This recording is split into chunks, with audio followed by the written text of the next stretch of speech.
बिस्मिल्लाहिर्रहमानिर्रहीम।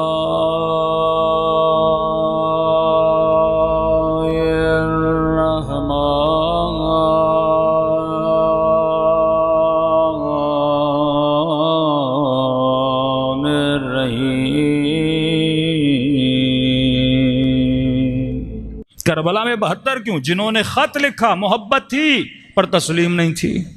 मोहब्बत थी तब इमाम हुसैन को खत गए, हज़ारों की तादाद में खत गए। फिर मौला हुसैन रोम आशूर इन ख़तों को दिखाते थे, क्या ख़त नहीं लिखे थे? फिर हुसैन को कत्ल करने क्यों आए हो? क्योंकि तस्लीम नहीं थी। और करबला में वो रुके जिनके वजूद में क्या थी? तस्लीम थी। 7वें इमाम को भी जहर दी जाती है, फिर भी अल्लाह ने नेमत नहीं रोकी। 8वां इमाम दिया, नाम है इमाम अली रज़ा।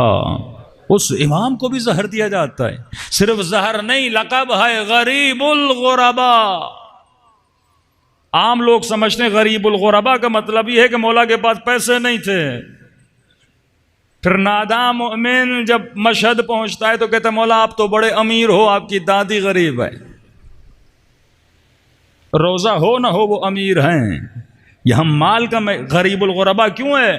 क्योंकि इमाम मूसा कासिम की शहादत के बाद ये वाहिद इमाम है जिनको अल्लाह ने बड़े लंबे अरसे तक बेटे की औलाद नहीं दी थी। तो कहते थे ये इमाम नहीं है क्योंकि इसकी नस्ल नहीं है। और जब अल्लाह ने औलाद दी तो अलियाज़ु बिल्लाह सुम्मा अलियाज़ु बिल्लाह, ये मानने के लिए तैयार नहीं थी आपका बेटा है। इमाम को साबित करना पड़ा। महफिल बुलाई गई, चेहरे शनास बंदे को बुलाया गया, मौला को जाके कहा कि खेतियों में खड़े हो जाओ और तुम्हारा बच्चा दूसरी जगह खड़ा हो जाए। और चेहरे शनास को बुलाया, ये इतने किसान खड़े हैं, ये सारे बच्चे खेल रहे हैं, जरा इस बच्चे को तो देखो और बताओ इस बच्चे का बाप कौन है। उस किसान ने सारे चेहरों को देखा। दूर दराज इमाम के हाथ में खेतीबाड़ी कर रहे थे और दूर से देखा कि अगर इस जवाद का कोई बाबा हो सकता है तो ये उसका बाबा हो सकता है। ये गुरबत इमाम रज़ा की किन के हाथों से? अपने अपने मानने वाले, अपने चाहने वाले।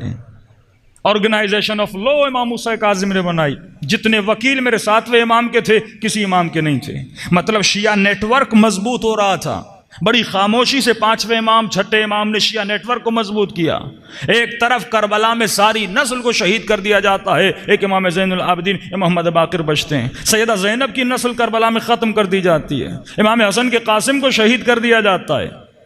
इतनी तंगना, इतनी तंगदस्ती, वो हालात पैदा किए जाते हैं कि अहले तबलीग नहीं कर सकते। वो हालात पैदा किए जाते हैं, शिया मिल नहीं सकते। ये तो सिर्फ 2 इमामों को वक्त मिला, इमाम मोहम्मद बाकिर, इमाम जाफर सादिक, जिनको गोल्डन टाइम ऑफ शिया बोला जाता है कि शियों का गोल्डन टाइम था जिसमें इमामों ने कसरत के तादाद से शागिर्द भी बढ़ाए, उलूम मोहम्मद और आले मोहम्मद भी बढ़ाए कि हमारी कसरत से जो अहादीस हैं वो इन 2 इमामों से मनकूल की जाती हैं। हमारी फ़िक़ा सब कुछ, अगर ये 2 इमाम ना होते दूसरे को तो इजाजत नहीं थी। इमाम हसन अस्करी, इमाम अली नकी के लिए हालात वो पैदा किए गए कि सवाल जवाब शिया नहीं कर सकते थे।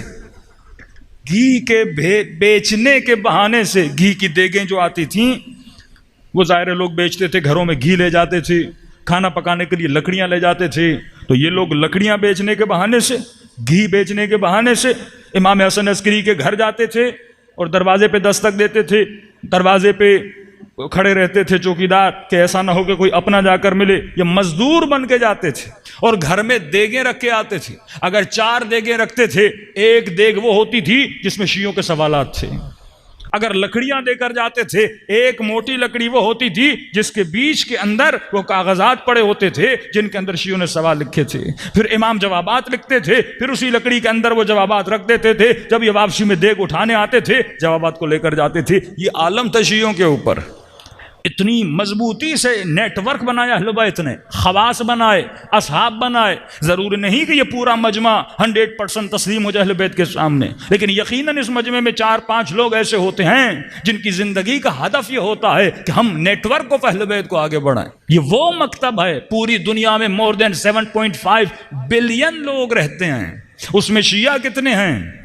तकरीबन 1.5 या 2 बिलियन मुस्लिम हैं। इस 1.5-2 बिलियन मुस्लिम में शिया कितने हैं? तकरीबन 350-400 मिलियन शिया हैं। अब 350-400 मिलियन शिया की ये ड्यूटी है कि वो इमाम ज़माना के निज़ाम के लिए तैयारी करें कि 7 बिलियन लोगों को 7 बिलियन लोगों की जिम्मेदारी आपके सरों पर है। जब इमाम ज़माना का ज़हूर होगा, इस निज़ाम को कैसे कायम करेंगे?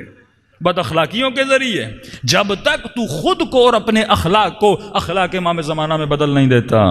तस्लीम नहीं थी, यहाँ तक कि 11वां मौला, उसको भी जहर दी जाती है।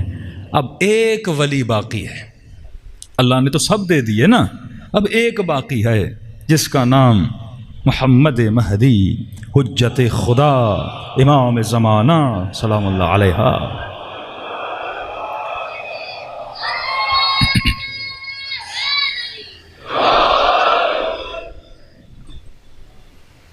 अब एक हुज्जत खुदा बाकी है। खुदा उसे भी भेजता ताकि शहीद हो जाए, फिर पूरी कायनात में निज़ाम इस्लामी कैसे आता? खुदा उसे भी भेज दे जिसके लिए रसूल खुदा ने इतनी हदीस बताई कि ये पूरी ज़मीन से जुल्म और जोर को ख़त्म करेंगे।